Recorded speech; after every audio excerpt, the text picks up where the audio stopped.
Hello everyone, welcome back to my YouTube channel. In today's class, I am going to explain the second part of the chapter Our Amazing Planet Earth of Class 5 Social Science. If you have not checked the first part yet, then you can please go and check it. The link is given in the description. The topics that we are going to discuss today are globe, maps, difference between globe and map, types of map, and elements in a map. So let us start. Globe. A globe is an exact model of the earth. It is spherical in shape. It helps us identify continents and oceans. But there is a problem. The problem is that you cannot carry detailed information like the details of landforms and small towns in a globe. Next is maps. Maps are drawings or representations of a part or whole of the earth on a flat surface.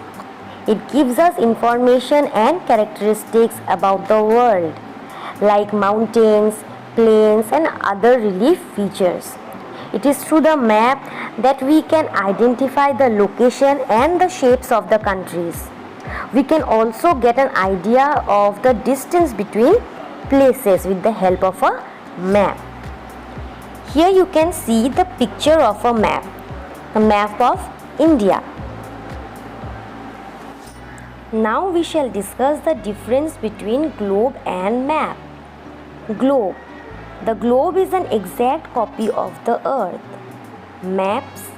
A map is a graphical representation of a part or whole of the earth. The globe is spherical in shape. You have seen the shape of the globe, it is spherical in shape. On the other hand, map is a representation on a flat surface. Number 3, it shows comparatively less information.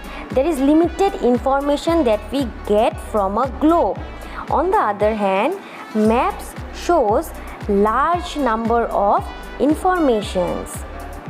Then globe represents the earth as a whole, but maps represents the whole or a part of the earth. Number 5, it is difficult to carry the globe from one place to another, whereas it is easy to carry a map from one place to another. You can easily fold it and carry it with yourself from one place to another. So these are the differences between a globe and a map. Types of maps. There are different types of maps like physical map, political map, thematic maps. Political map.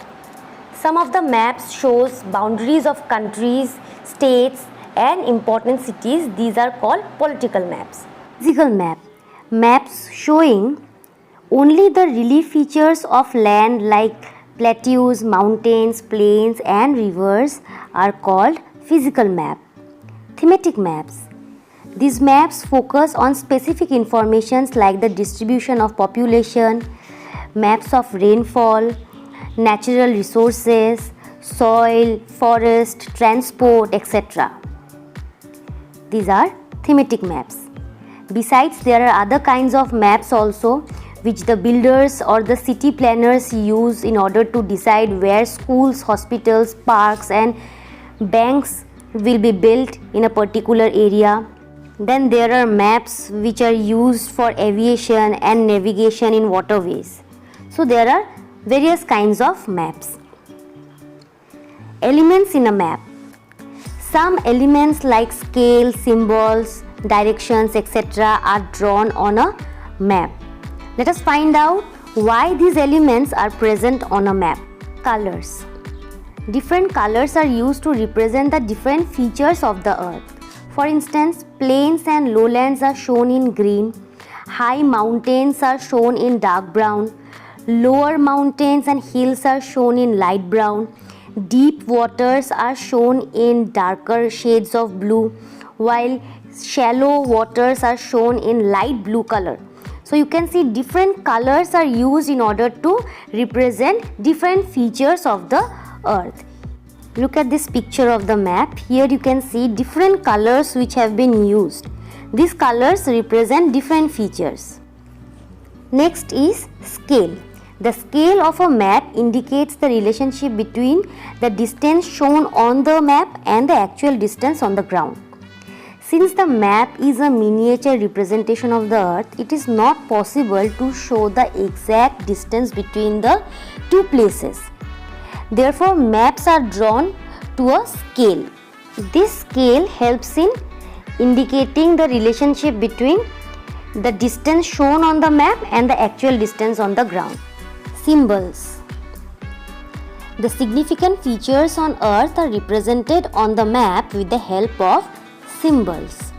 For example, the boundaries between countries, roads, rivers, railway lines, bridges and capitals are represented by specific symbols.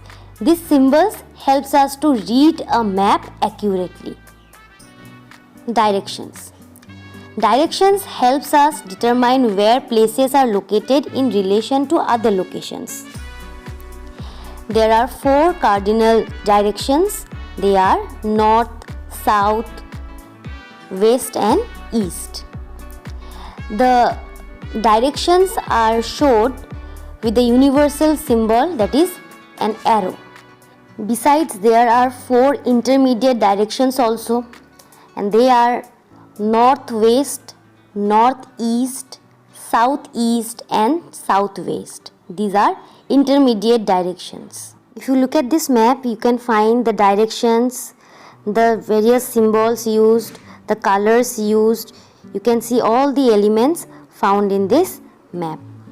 So some important questions from today's class are: what is a globe? A globe is an exact model of the earth. It is spherical in shape. What are maps? Maps are drawings or representations of a part or whole of the earth on a flat surface. Who are called cartographers? People who create maps are called cartographers. Which color is used to show plains and lowlands in a map? Green. What is a book of maps called? An atlas. So these are few important questions from today's class. So that's it for today. We have completed this chapter. Please like, share and subscribe to my channel. I'll come up with the next chapter very soon. Till then, thank you and goodbye.